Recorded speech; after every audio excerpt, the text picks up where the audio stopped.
Hey there, I'm Lily. Let me tell you about the moment my life flipped upside down. It was a quiet Sunday afternoon in our small suburban neighborhood. Angela and Andrew, who lived just a couple of doors down, seemed like the perfect couple, happy, settled, the picture of domestic bliss. But under the surface, there was a storm brewing, one I couldn't quite understand. Angela, in particular, always had this underlying tension around her, especially when it came to me. I couldn't pinpoint why, but I could feel it simmering. One day, I walked over to their house, cradling my newborn in my arms, excited to share my joy. I naively thought the baby would bring us closer. "Hey, Angela, look who's here. Isn't he just adorable?" I smiled, beaming with pride. Angela forced a smile back, but her eyes revealed something darker. "He's lovely, Lily. Congratulations." Andrew, bless him, was more genuine, his smile warm as he said, "He's perfect, Lily. We're so happy for you." But I noticed his nervous glances toward Angela. Something was off, and it only got worse as time passed. What started as small, uncomfortable moments turned into awkward family dinners filled with passive-aggressive comments. I couldn't ignore it anymore. One day, I asked Andrew, "Is everything okay with Angela? She seems different." He sighed, running his hands through his hair. "It's complicated, Lily. She's dealing with some things internally. I'm not sure how to help her." I didn't want to push, but the strain was becoming impossible to ignore. Things finally came to a head at a family gathering. We were all at our parents' house, and the atmosphere was tense from the start. Angela was especially on edge. Everyone was passing around my baby, cooing over him, but when it was Angela's turn to hold him, something snapped. Her expression twisted into something unrecognizable. Without warning, she slapped me across the face hard. The room fell into stunned silence. I could feel the burn on my cheek, my shock mirrored in everyone's eyes. My baby started crying, his wails cutting through the heavy tension. "Angela, what the hell?" Andrew's voice boomed, full of shock and anger. "I don't know. Angela stammered, her face pale with confusion and horror. My parents rushed over, bewildered. "Why would you do that?" my mom asked, her voice trembling. Angela just stood there, staring at her hand like she didn't know how it had betrayed her. I held my baby tightly, his cries quieting as I rocked him, trying to process what had just happened. Andrew approached me, his face full of guilt. "Lily, I'm so sorry. I don't know what got into her." His eyes were filled with pain, caught between his wife and his sister. That moment changed everything. The peaceful facade of Angela and Andrew's life had cracked wide open, revealing the unresolved issues and deep-seated resentment lurking beneath. From that day on, everything shifted. The tension that had been slowly building exploded, and none of us would come out of it unchanged. In the days following the assault, the atmosphere in our family was thick with tension, almost suffocating. Andrew, a lawyer by profession, found himself in an impossible situation. One evening, in the quiet of their home, he and Angela had a conversation that felt like a final reckoning. "Angela, I've seen so many family disputes in my career. I never imagined we'd be in the middle of one," Andrew said quietly, his voice heavy with sadness. "You're my husband, Andrew. You're supposed to be on my side." Angela shot back, desperation in her voice. "It's not about sides, Angela. It's about right and wrong. You hit my sister. In front of everyone. I can't just ignore that." Andrew's voice trembled as he tried to keep his composure. "I know I made a mistake, but I'm your wife. Doesn't that mean anything to you?" Angela's eyes were pleading, searching for a sign of solidarity. At the same time, I was struggling with my own emotions. Sitting in the quiet of my living room, I confided in a close friend. "I never thought Angela would do something like this. And Andrew, he's in such a tough spot." "Lily, whatever happens, you need to protect yourself and your baby," my friend said firmly. Angela crossed a line. Meanwhile, Andrew was in his home office, torn between his duty as a lawyer and his love for his family. The legal implications of Angela's actions were clear to him, but the personal cost was immeasurable. The next day, Andrew and I met at a small coffee shop to talk. He looked worn down, his inner conflict written all over his face. "Lily, as a lawyer, I know what Angela did has consequences. But as your brother, this is breaking my heart," he said, his voice barely above a whisper. "I don't want to tear our family apart, Andrew, but I can't let Angela's actions slide." I said, my voice steady despite the swirl of emotions inside me. "It's not just about me. It's about setting an example for my child. Andrew nodded, understanding the weight of my decision. I'll stand by you, Lily, not just as your brother, but as a lawyer who believes in justice. His words brought comfort, but they also marked the beginning of a difficult road ahead, one that would change everything.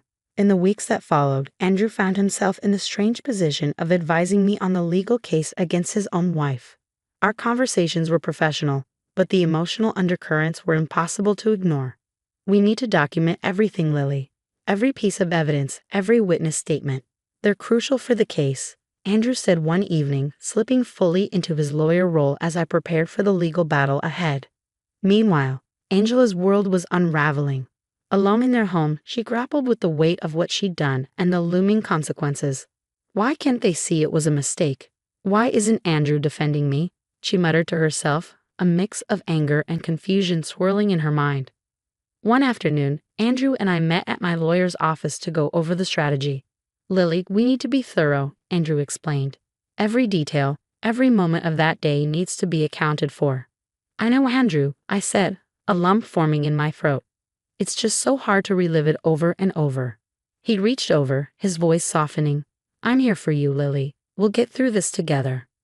As Andrew tried to juggle his roles as my brother and Angela's husband, Angela herself was struggling. In a rare moment of vulnerability, she confided in a friend over the phone. I never meant to hurt anyone, she said, her voice cracking. It just happened, and now, Andrew's against me, everyone's against me. You made a big mistake, Angela, but you need to face it. Maybe if you own up to it, people will start to understand, her friend suggested gently. As the legal case moved forward, the emotional toll was heavy. During a family dinner, our parents tried to offer their perspective. Lily, we know this is difficult, but you're doing the right thing, my father said firmly, his voice full of compassion. Angela needs to be held accountable. I just wish it didn't have to be like this, I replied, the guilt and conflict gnawing at me. This whole situation is tearing Andrew apart. Lily, sometimes the hardest decisions are the most necessary ones, my mother said softly, squeezing my hand in support. At home, Andrew found refuge in his work, but the strain was undeniable.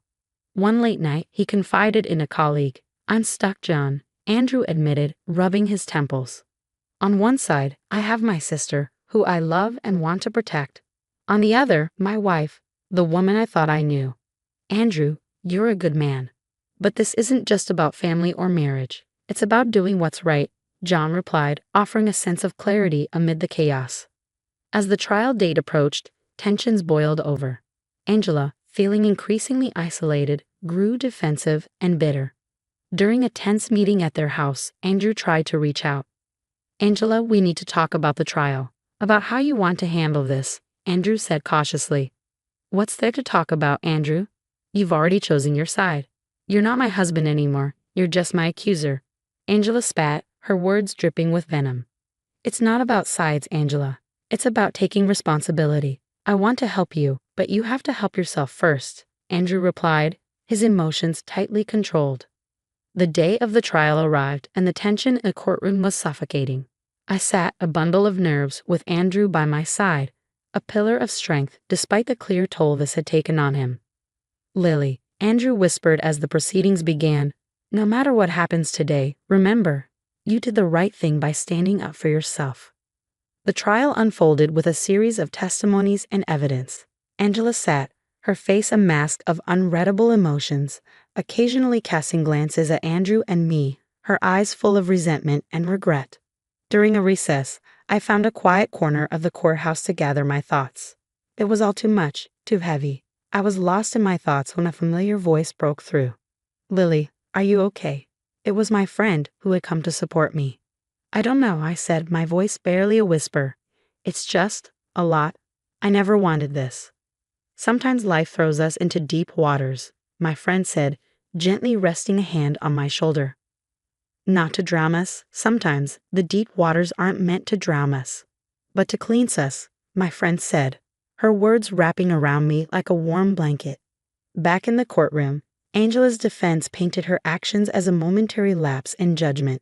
When Angela finally took the stand, her voice trembled as she spoke. I never meant to hurt anyone. I lost control, and I regret it every single day. I'm truly sorry, she said. her eyes briefly meeting mine.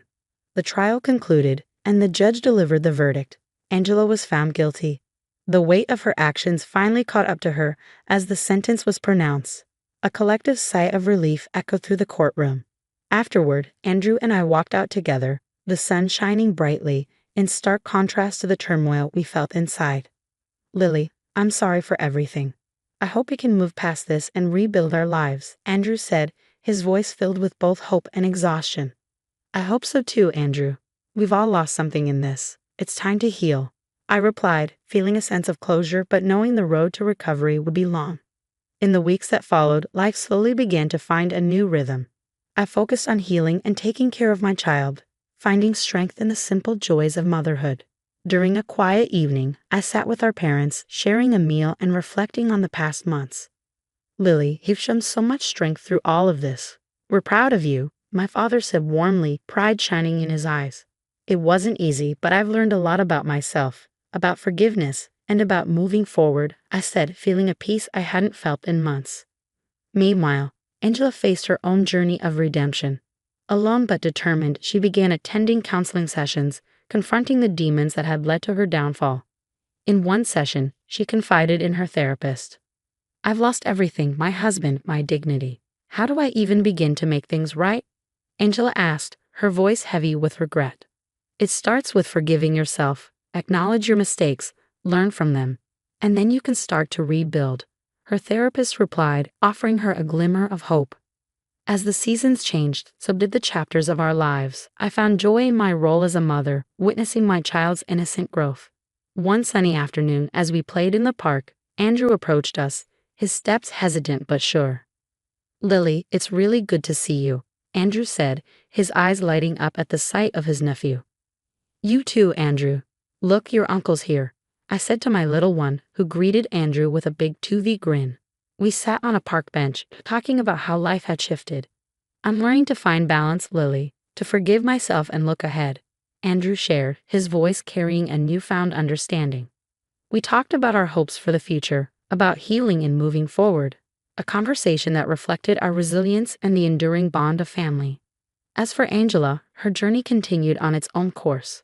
Sitting with a close friend in her small apartment, she shared her thoughts and fears. "I've lost so much, but in a way, I've also found myself. I'm not the same person I was," Angela admitted, her voice tinged with a new sense of optimism. "It's a new beginning, Angela. You have a chance to rebuild your life, to be better," her friend encouraged. Angela nodded, the prospect of starting fresh both daunting and invigorating. In my world, the focus was on rebuilding and nurturing the life I had. During a family dinner, our parents expressed their thoughts. "Lily, you've come so far. We're so proud of how you've handled everything," my mother said, her eyes brimming with pride. "I just want to give my child the best life possible. To show him that even in the darkest times, there's always a path to the light," I said, my heart full of determination. Meanwhile, Andrew found solace in his work and in helping others. His experience had deepened his understanding of the complexities of human relationships. In a conversation with a colleague, Andrew reflected on his journey. "I've learned a lot about empathy, about the gray areas in life. It's made me a better lawyer, and I hope, a better person," Andrew said, his voice full of reflection. "You've come a long way, Andrew. That's something to be proud of," his colleague replied, acknowledging Andrew's growth. The chapter of our lives marked by turmoil and pain was closing, giving way to new beginnings. Angela was on her path to redemption, learning to live with her actions and striving to be better. Andrew and I, bound by the trials we had faced, looked to the future with hope and determination. That night, as I tucked my baby into bed, I reflected on the journey we had all taken, the pain, the lessons, the growth. Our story was one of resilience, of facing the consequences of our actions, and of the enduring power of family and forgiveness. Now, here's a question for you. If you were in Andrew's position, torn between supporting your spouse and standing up for justice for a family member, what would you do? It's a tough choice, balancing loyalty and morality. Share your thoughts in the comments, and if you enjoyed this story, don't forget to hit the like button and subscribe to the channel. Your support means the world and keeps these stories coming.